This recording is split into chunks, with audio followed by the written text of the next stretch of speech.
Selamat datang di Unik Explore. Jauh di kedalaman samudra yang gelap, bersembunyi para penguasa yang telah ditakuti manusia selama ribuan tahun.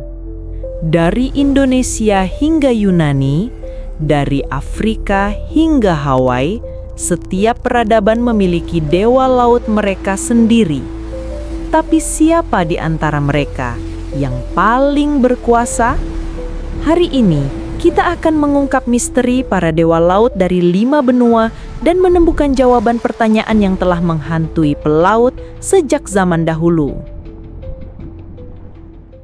Mari kita mulai dari tanah air kita sendiri, Indonesia.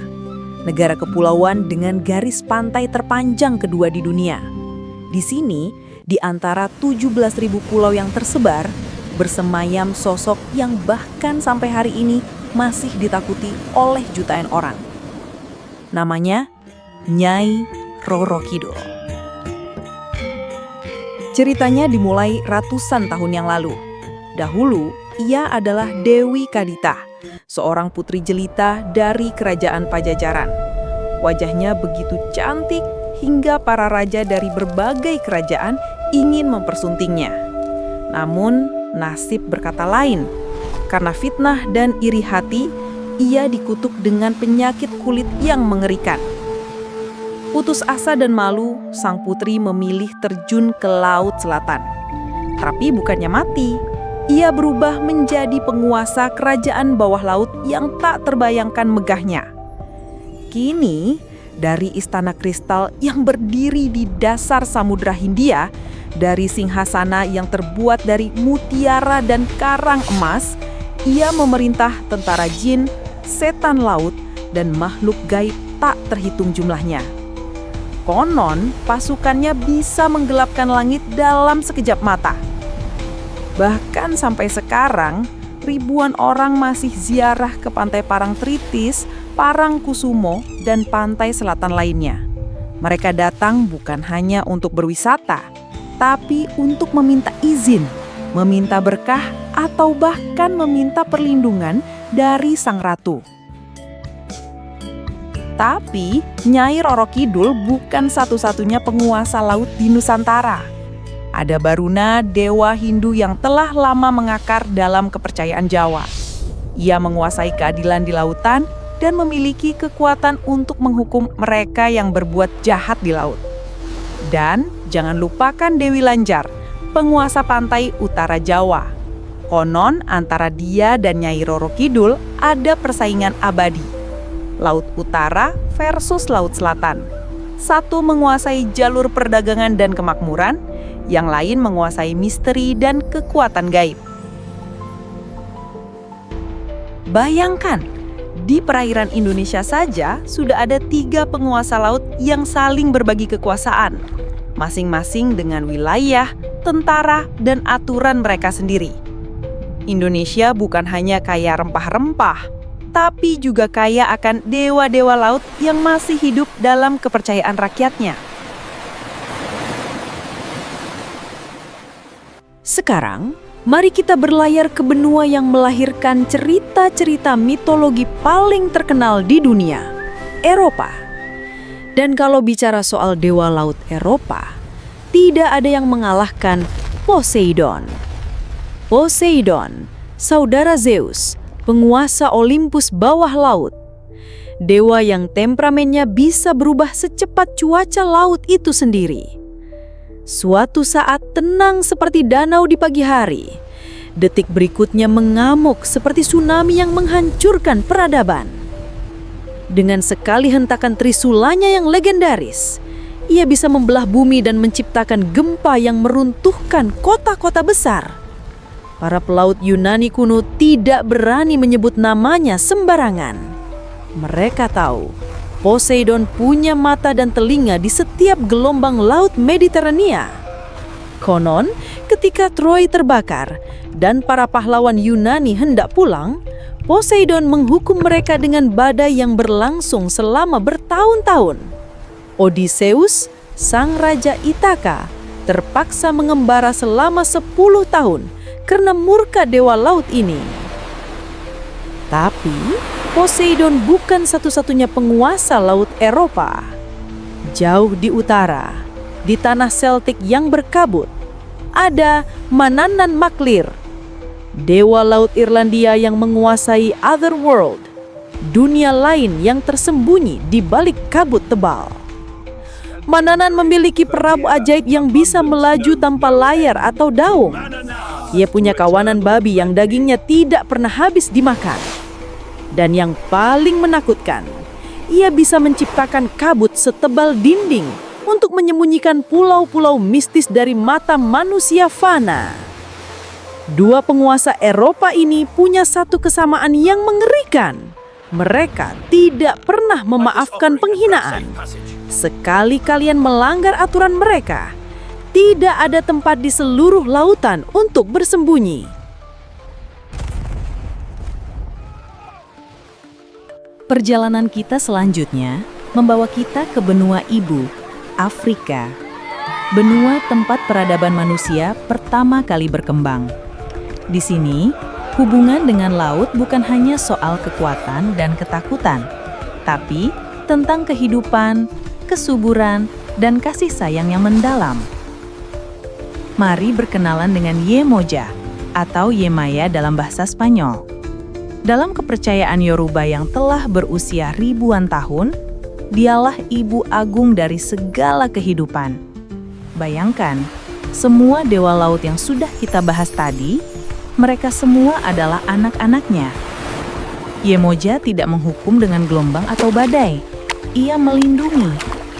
Ketika seorang hamil hendak melahirkan di dekat pantai, mereka memohon kepada Yemoja. Ketika anak-anak bermain di tepi laut, Yemojalah yang menjaga mereka.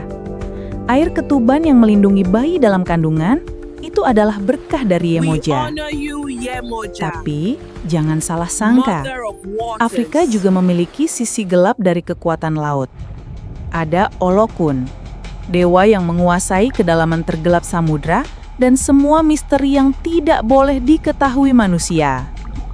Olokun adalah master of shape-shifting.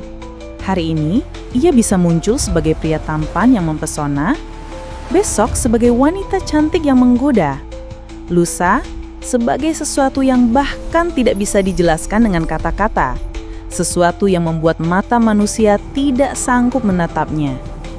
Konon, di dasar Samudra Atlantik, Olokun menyimpan harta karun yang nilainya melebihi kekayaan seluruh kerajaan di bumi. Emas dari peradaban yang hilang, permata dari meteor yang jatuh jutaan tahun lalu, dan jiwa-jiwa mereka yang terlalu serakah mencari kekayaan laut. Inilah yang membuat dewa-dewa Afrika unik. Mereka mengajarkan keseimbangan. Yemoja mengingatkan kita bahwa laut adalah sumber kehidupan. Olokun memperingatkan bahwa keserakahan bisa menghancurkan kita. Dari Afrika, kita berlayar melintasi Atlantik menuju benua yang penuh kejutan, Amerika. Benua yang membentang dari kutub utara hingga ujung selatan dengan dua samudra besar yang mengapitnya. Di sini, konsep dewa laut mengambil bentuk yang sangat tidak terduga.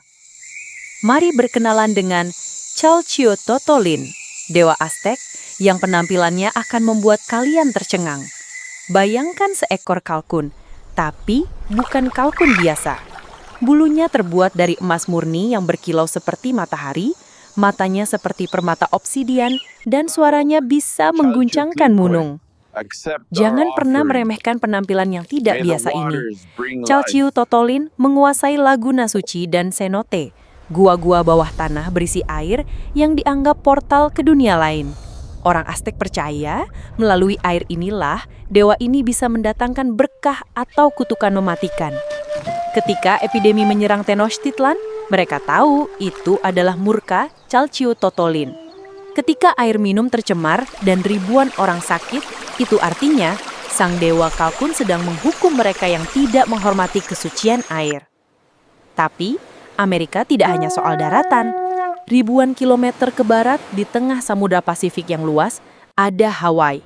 Dan disinilah kita bertemu dengan salah satu dewa laut paling unik, Kanaloa. Kanaloa sering digambarkan sebagai gurita raksasa dengan tentakel yang bisa menjangkau dari satu pulau ke pulau yang lain. Tapi kekuatan sejatinya bukan kehancuran, melainkan penciptaan. Setiap mata air tawar yang muncul di tengah samudra asin, itu adalah karya Kanaloa. Orang Hawaii kuno percaya ketika mereka berlayar jauh dari daratan dan hampir mati kehausan, tiba-tiba menemukan mata air tawar di tengah laut, itu adalah belas kasihan Kanaloa yang menyelamatkan mereka. Inilah keunikan dewa-dewa Amerika. Mereka mengajarkan kita bahwa kekuatan sejati bukan selalu datang dalam bentuk yang kita harapkan. Kadang datang sebagai kalkun emas, kadang sebagai gurita yang dermawan.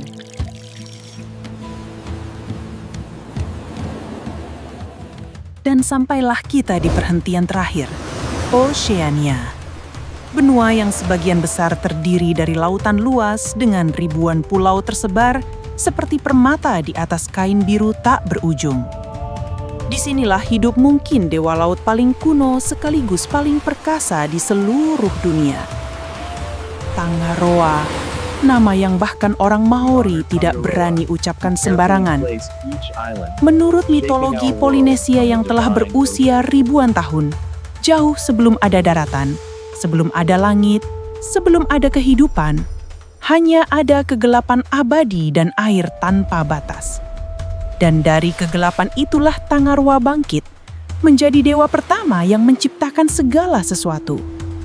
Bayangkan kekuatan yang tidak bisa kita pahami ini. Dengan nafasnya yang pertama, ia menciptakan gelombang. Dengan tangisnya, ia mengisi samudra yang kosong. Dengan tawanya, ia menciptakan ombak yang menari-nari di permukaan laut. Dan ketika ia marah, seluruh Pasifik berguncang. Konon, Tangaroa pernah berperang dengan saudaranya, Tawirimatia, dewa angin dan badai. Pertempuran mereka berlangsung selama berabad-abad. Setiap pukulan Tangaroa menciptakan tsunami setinggi gunung. Setiap serangan balik Tawirimatia menciptakan angin topan yang merobek langit. Pertempuran ini mengubah wajah Samudra Pasifik untuk selamanya. Orang Maori percaya setiap ikan yang mereka tangkap adalah anak cucu Tangaroa.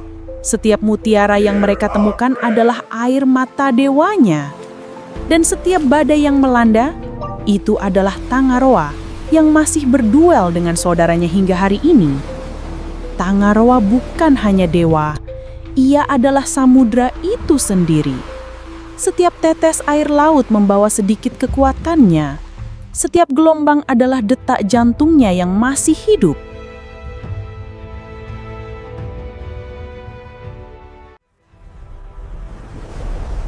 Setelah mengenal para dewa laut dari 5 benua, mungkin kalian bertanya-tanya, apakah mereka masih relevan di era modern seperti sekarang? Apakah cerita-cerita kuno ini masih punya tempat di dunia yang dipenuhi teknologi dan sains? Jawabannya adalah absolutely yes. Semua dewa laut yang kita bahas hari ini masih sangat hidup dalam budaya pop modern. Poseidon, dia menjadi inspirasi karakter Aquaman di DC Comics. Percy Jackson series yang dijual jutaan kopi worldwide, main karakternya adalah anak Poseidon. Film-film Hollywood seperti Clash of Titans masih menampilkan dia sebagai antagonis utama. Tangaroa dan mitologi Polinesia, Disney Moana memperkenalkan dunia pada kekuatan dewa-dewa Pasifik. Game seperti Smite memasukkan Poseidon, Jemuaja, dan dewa-dewa laut lainnya sebagai playable characters. Bahkan Nyai Roro Kidul tidak ketinggalan. Film-film Indonesia dari era 80-an hingga sekarang terus mengangkat kisahnya.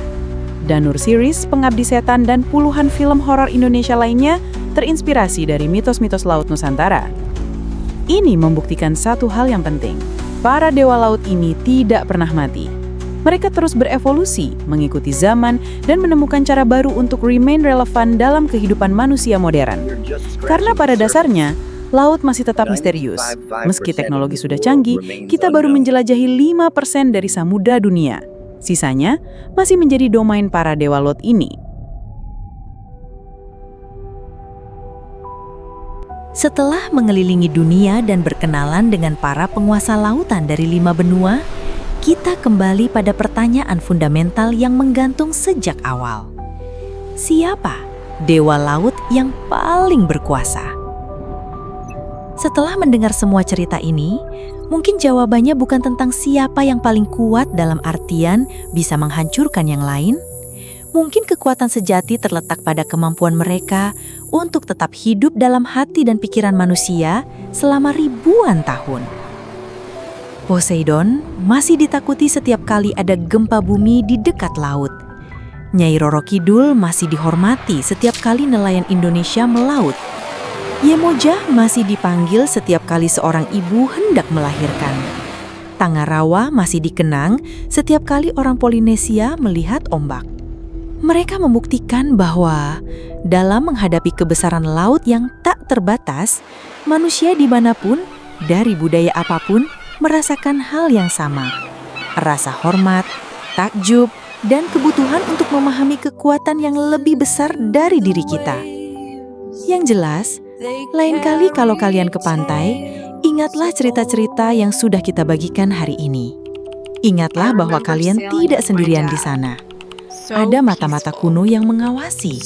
Ada kekuatan yang telah ada jauh sebelum peradaban manusia lahir.